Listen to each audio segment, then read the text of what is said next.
Var ärliga, hur rädda var ni inför er första jobbintervju? Jag var mycket rädd och väldigt nervös. Men intervjun var på mitt modersmål. Jag vill inte ens tänka på hur nervös jag hade varit om intervjun vore på ett främmande språk. Det här är berättelsen om Hassan, som har en intervju på ett nytt språk i ett nytt land. Lyssna noga på honom. Vi kan alla lära oss mycket. Hassan stod vid Stockholms stadshus och tittade upp. Tornet steg mot blå himmel och stadsljuden svepte runt honom som hav. Första veckan i Stockholm kändes både vacker och stor. Gamla gatstenar, färgglada hus, människor som skyndade förbi. Allt var nytt. Men Hassan visste att man måste anpassa sig när man är ny. Varje dag blev en resa, en chans att lära språket och förstå folk. En vecka tidigare flydde han från en syrisk by med hopp om bättre liv. Han hade nästan inga pengar, bara en ryggsäck, ett pass och en framtidsdröm. Hans svenska var fortfarande enkel, ibland knappt begriplig, men viljan att lära var stark. Han hade hört från vänner att allt fungerar annorlunda i Sverige. Man måste vara i tid, ordningsam, artig och framför allt flexibel. Hassan hade försökt allt under denna korta tid. Men det som överraskade honom mest idag var nyheten han fick igår. Han satt i parken, solen värmde hans ansikte och plötsligt ringde mobilen. Ett samtal från ett stort företag i Stockholm. Ett jobberbjudande om en intervju. Allt hade hänt så snabbt, mycket snabbare än han någonsin trott. Han hade bara drömt om det, hoppats hitta jobb för att leva, inte bara överleva. Och nu, bara en vecka efter sin ankomst, skulle han gå på intervju. Hassan kunde nästan inte tro på inbjudan. Han blev nervös. De sista dagarna övade han sina bästa meningar, pluggade ord han knappt kände. Han visste att hans svenska ännu inte var perfekt. Han hade lärt sig att intervjuer kräver kunskap, självförtroende och tydlig kommunikation. Men han visste också att han inte hade något val. Det var en chans han måste ta, hur svårt det än var. På intervjudagen steg han upp tidigt. Han klädde sig noggrant. Skjortan var inte ny men ren, skorna var putsade. Han läste företagets nummer flera gånger, memorerade adressen och gav sig ut i Stockholms gator. När han stod framför byggnaden slog hans hjärta som en vild fågel. Han var knappt förberedd, men ändå på något sätt redo. Det fanns ingen återvändo. Receptionen var modern, allt glänste och kändes professionellt. Hassan fördes in i ett litet rum där en man och en kvinna satt, båda i eleganta kostymer. Deras blick var sträng men artig. Hassan satte sig på stolen och kände det kalla lädret mot ryggen. Mannen började tala, men Hassan förstod bara hälften. Orden var snabba, meningarna svåra. Han försökte vara uppmärksam, men tankarna rusade. Orden snurrade i hans huvud medan han nickade vänligt för att inte verka oförstående. Frågorna kom, men Hassan visste knappt hur han skulle svara. Hans svenska var inte flytande nog för att säga allt rätt. Han sökte rätt ord, ofta kom de för sent. Om han inte kände ett ord försökte han beskriva det. Det gjorde att han ibland sa fel eller tappade tråden. Rösten darrade lite, svett rann på händerna. Men han gav inte upp. Han ville visa att han kunde lära och arbeta även med bristande språk. Efter intervjun lämnade Hassan rummet med en orolig känsla. Han visste inte om han hade gjort det bra. Intervjuarna verkade inte övertygade. Han sökte ord, snubblade ofta och kände att hans svenska var för svag för att inget tillit. Men i sitt hjärta visste han att han gett allt. Han hade gjort sitt bästa så gott han kunde. En vecka gick och Hassan väntade på besked. Dagarnas timmar var långa, fyllda av osäkerhet och tvivel. Men en morgon ringde mobilen igen. Numret var detsamma, displayen visade företagets logga. Hassan svarade tveksamt. Händerna darrade lätt. Rösten i andra änden lät vänlig men också professionell. Sekreteraren sa att de gärna välkomnade honom trots en inte perfekt intervju. De hade sett hans motivation och hans uthållighet. Det var en chans han borde ta. Hassan kunde knappt tro det. Han la på och ringde familjen i Syrien och vännerna hemma. Han pratade med sin syster, sina föräldrar, med alla som fanns kvar där. Hans röst var full av glädje och tacksamhet. Han berättade hur allt skett så snabbt, hur intervjun känts och hur han mått. De lyssnade tålmodigt, skrattade, grät och Hassan kände bandet till dem starkare än någonsin. Nästa dag stod Hassan framför kontorshuset. Det var hans första arbetsdag. Byggnaden var stor, modern, mitt i Stockholm. Han drog in kall luft djupt och kände ett stick i lungorna, tecken på resans start. Pirret fanns kvar, men också tillförsikten. Han slöt kort ögonen, fokuserade på andningen och sparade ögonblicket. Här började en ny berättelse. En berättelse om mod, uthållighet och tron att alla förtjänar en chans, oavsett ursprung. Hassan stod kvar en stund, blicken fäst på den stora skylten vid dörren. Den glänste i solskenet och bar företagets namn, så mäktigt att hans hjärta slog snabbare. Han kände de kalla stenplattorna under fötterna och vinden som drog mjukt genom gatan. Allt runt honom verkade stilla, som om staden själv hedrade stunden. Han andades djupt. Luften kändes frisk och doftade vår, hopp och nya början. Det var svårt att tro. En vecka sedan han kom, och redan så mycket för att stå här. Hans händer darrade ännu, men han hade lärt sig dölja det. Han stoppade händerna i fickorna på sin svarta kappa som värmde mot den svala vinden. Tankarna virvlade runt. Han tänkte på de sista dagarna, på de sömnlösa nätterna. Timmarna när han repeterade ord. Övade uttal och mindes alla små fel han gjort. Ibland undrade han om han lärt sig nog. Om hans svenska någonsin skulle räcka för att klara sig här. Men han mindes varför han var här. För sin familj.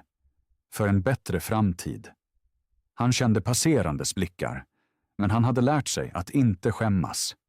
Han var ju en främling, en invandrare, som ännu inte förstod allt men ville kämpa. Ibland, när han såg sig i spegeln, undrade han hur han såg ut. En man som nästan inte kunde prata svenska, men hade stark vilja. Hans mammas blick dök upp i tankarna. I Syrien brukade hon säga att varje människa förtjänar en chans. Hassan kände styrka i dessa minnen. De gav honom mod. Stunden framför byggnaden kändes som en övergång. En port till en värld som blev levande genom hans ankomst. Nu stod han här, redo för det som skulle komma. Den första arbetsdagen, början på ett nytt liv. Han sträckte på axlarna, kände spänningen i nacken och drog djupt efter andan. Det var en blandning av rädsla, förväntan och en gnista stolthet. Kanske, tänkte han, var det just detta som gjorde honom starkare. Inte bara språket, utan förmågan att resa sig efter varje fall. Han tittade på mobilen som låg i fickan. Den visade tiden, och han visste att han kunde vänta lite till. Han ville bevara detta ögonblick i sitt hjärta. Det var stunden då allt började. Första gången han stod framför ett stort kontorshus som en del av något större. En ny version av Hassan, samma unge man som för en vecka bodde i en syrisk by. Nu var han här, i Stockholm, redo att skriva sin historia. Innan han gick in öppnade han sin ryggsäck och tog fram ett litet foto. Det var en bild på familjen, på mamma, pappa och syskonen. Han höll den i handen, såg ansiktena som gav honom kraft. Sedan slöt han ögonen, andades djupt och viskade tyst på sitt eget språk. I det ögonblicket kände Hassan en oväntad ro. Rädslan som följt honom så länge började sakta smälta bort. Han visste att vägen var lång. Många utmaningar väntade och han skulle lära nya ord, förstå mer och ändå undra om det räckte. Men han hade redan påbörjat resan. Hans första steg var taget. Han stoppade tillbaka fotot i ryggsäcken, sträckte på sig och gick genom den stora entrédörren. Dörren stängdes tyst bakom honom och han stod i en ljust upplyst korridor. Väggarna var prydda med bilder och företagsloggor, allt i modern stil som visade professionalism och strävan efter framgång. Hassan kände sig liten, men också stolt. Nu var han här, i detta nya kapitel av sitt liv. Han gick långsamt längs korridoren och hans ögon vandrade från sak till sak. Överallt fanns människor som skyndade med sina uppgifter. Han tog in atmosfären och försökte anpassa sig så gott han kunde. Hans tankar var fulla av frågor. Vad väntade honom imorgon? Hur skulle det kännas att sitta vid ett skrivbord för första gången? Skulle han förstå uppgifterna? Skulle han bli omtyckt av kollegorna? Medan han gick vidare kände han ett svagt stöd i sitt hjärta. Det var som om en inre röst viskade att allt skulle ordna sig. Att perfektion inte var viktigast, utan vilja att lära, mod att fela och styrka att resa sig. Hassan log tyst för sig själv. Det var ett leende som visade både glädje och osäkerhet. Ett leende som sa att han var redo att börja. Till slut kom han till området där hans kontor skulle ligga. Han öppnade dörren som knarrade svagt, steg in och såg sig omkring. Det var fortfarande lugnt. Bara några kollegor hälsade på varandra eller packade upp sina saker. Hassan letade efter sin plats och fann den vid ett litet skrivbord vid fönstret. Han satte sig, tittade ännu en gång ut över staden och molnen som långsamt drev förbi. Där fanns denna känsla som strömmade genom honom. En blandning av rädsla och hopp. Han kände spänningen i magen, men också vissheten om varför han var här. Han var inte längre bara en syrier i tanken, utan en del av staden. En del av något stort och levande. Han lade händerna på bordet, knackade lätt och andades djupt. Första arbetsdagen väntade och Hassan var redo. Det var dags att skriva vidare på sin resa. Hassan satt vid sitt lilla skrivbord och såg ut genom fönstret. Solen lyste starkt över Gamla stan, över de färgglada taken och stadshustornet som reste sig stolt i fjärran. Han blev plötsligt överväldigad. Inte bara av utsikten, utan också av alla snurrande tankar. Det var hans första dag på ett riktigt kontor. Jobbet förstod han knappt, men det gav honom en chans. En chans han knappt vågat drömma om för en vecka sedan. Hans händer vilade på bordsskivan, fingrarna strök nervöst över ytan.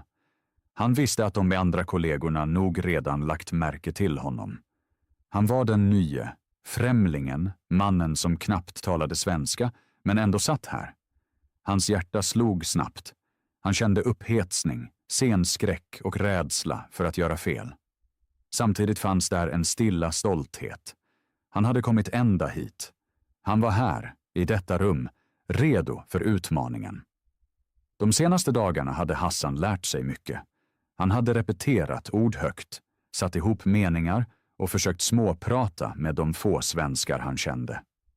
Ibland snubblade han, sa fel, letade ord han ännu inte kunde eller missade rätt uttal. Men han gav inte upp.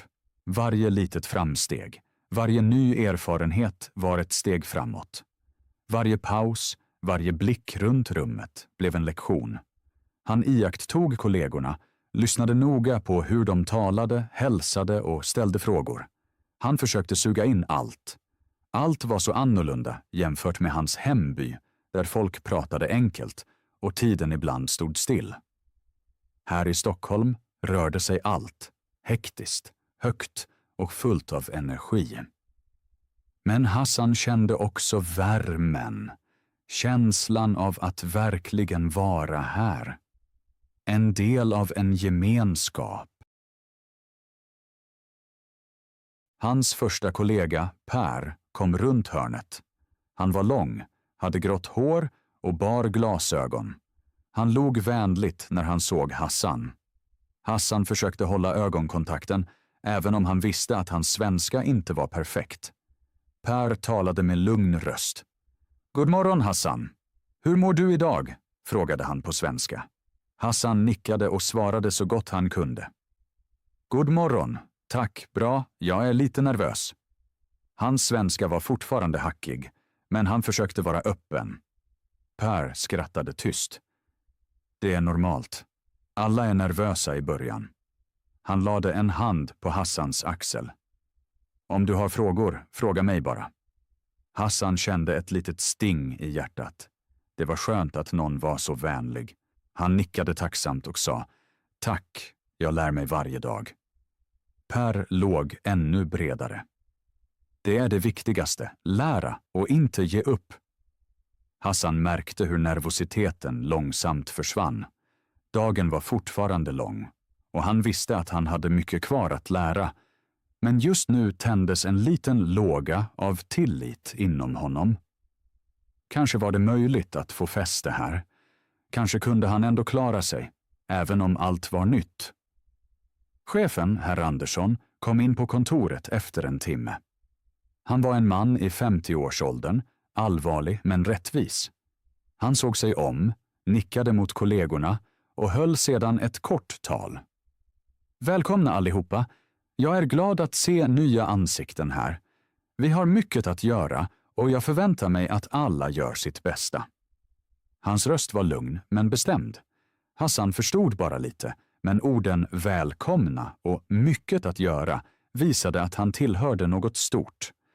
Hassan tog till sig de små tips som hans nya chef gav. Punktlighet, pålitlighet, lagarbete.